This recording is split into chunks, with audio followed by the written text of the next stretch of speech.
Educators excited to return to school in the fall, but COVID-19 has flipped their school budgets, turning their excitement into doubt. We've been told, all schools in Michigan have been told to brace for some serious reductions next year.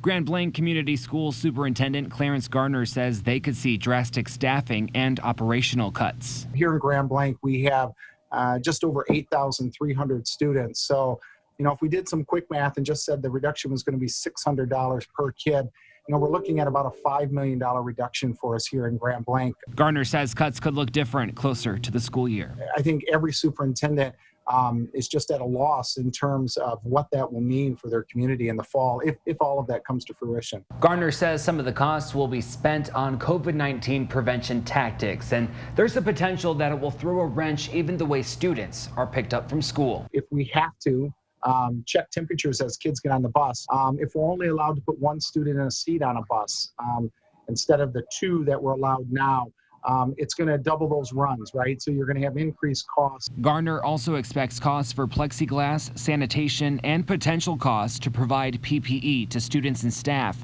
Garner says schools always persevere through hardships. I think public education has always risen to the occasion, and they've met the challenge, and I have no doubt we'll meet it again. We just need to know what our target is. In Grand Blanc, Blake Heller, WNEM TV5. Governor Gretchen Whitmer has officially extended the state's declaration of emergency with a new executive order. That extension now until July 16th. As cases of COVID-19 continue to decline, plans remain in place to move the entire state to phase 5 of the reopening plan by July 4th. That includes the reopening of movie theaters, gyms, and bowling alleys. Today's order also extends protections for Michigan families related to the pandemic, including expanded eligibility for unemployment benefits.